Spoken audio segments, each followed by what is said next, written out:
सरस्वती विद्या मंदिर inter college Jharkhand Kadipur Sultanpur में आज कक्षा सप्तम के भैयाओं को रसायन विज्ञान का उपकरण परिचय कराते हुए हमारे आचार्य सुभाष गौड़ जी।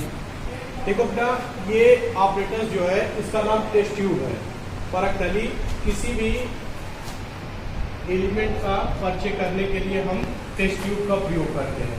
ठीक है, थोड़ा सा भी आप पिक्चर लेके टेस्ट ट्यूब देखिए।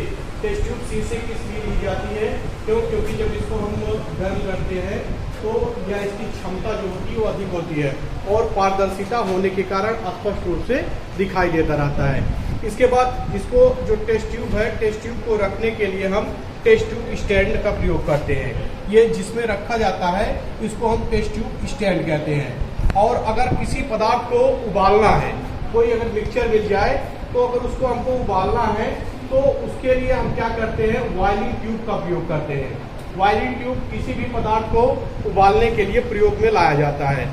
और उसके बाद चाहे आपकी टेस्ट ट्यूब हो या फिर बॉयलिंग ट्यूब हो, उसको पकड़ने के लिए हम टेस्ट ट्यूब होल्डर का प्रयोग करते हैं।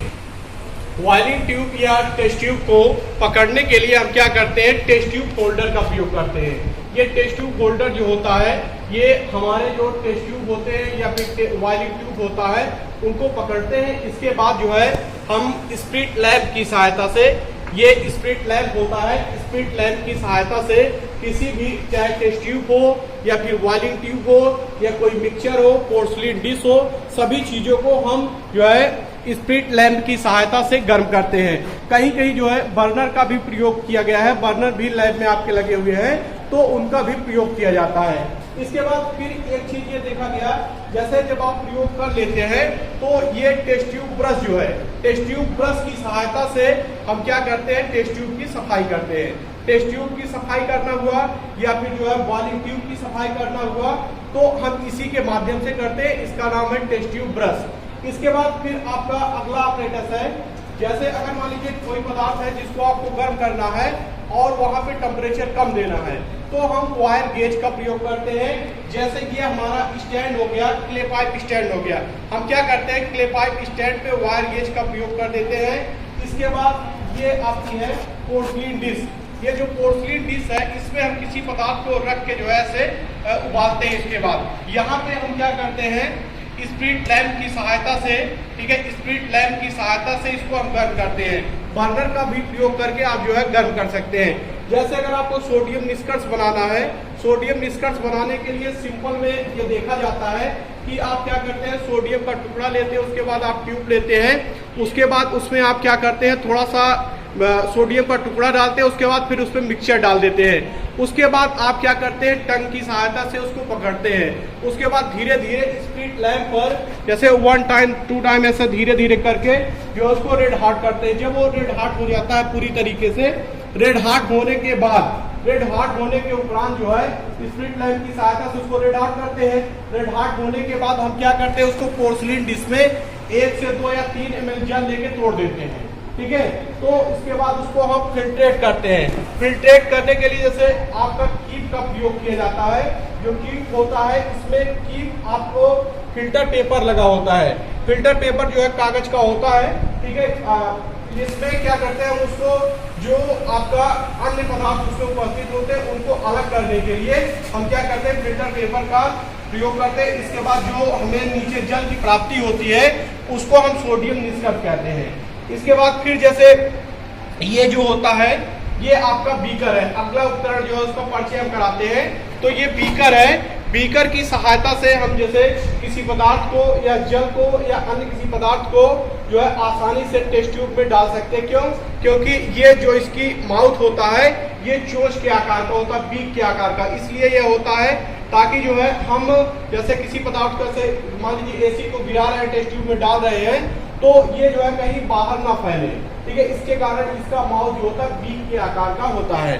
ठीक है, इसके बाद आपका अगला ऑपरेटस है, ये इसका नाम है मेजरिंग सिलेंडर। मेजरिंग सिलेंडर से हम क्या करते हैं, किसी चीज को मापते हैं। ठीक है, मापने का काम करते हैं। जैसे अगर हमको 250 ml लेना है या 200 ml लेना है तो मेजरिंग सिलेंडर का प्रयोग करते हैं। ये जो पेट्रोल पंप होते हैं उनमें ये विशेष रूप से रखा जाता है। ठीक है। वैसे भी आप जल की मात्रा को अगर आपको बनाना है तो आप इसी के थ्रू जो है मेजरिंग सिलेंडर के ही माध्यम से जो है उसका प्रयोग कर सकते हैं। इसके बाद जो आप नॉर्मली जो है टेस्ट प्रयोग मापने के लिए मेजरिंग सिलेंडर का ही प्रयोग करते हैं। इसके बाद फिर आपका है एक आपका अगला होता है वैल्यूमेट्रिक फ्लास्क। वैल्यूमेट्रिक फ्लास्क में जैसे आपने कोई बनाया है कोई मिक्सचर, तो वैल्यूमेट्रिक फ्लास्क में सुविधापूर्वक आप आराम से रख सकते हैं। इसके बाद फिर आप में इसी में एक आता है आपका ये ऑपरेटर जो है इसका नाम कोनिकल फ्लास्क है।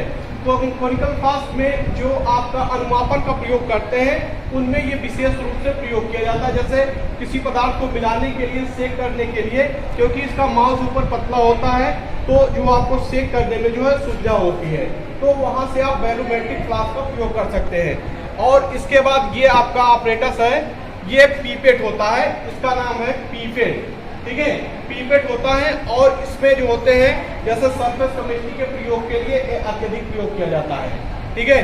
और इसके बाद ये आपका ऑपरेटर जो इसमें लगा हुआ है ये आपका ब्यूरेट है, ठीक है, ब्यूरेट। और ये जो होता है ब्यूरेट स्टैंड है।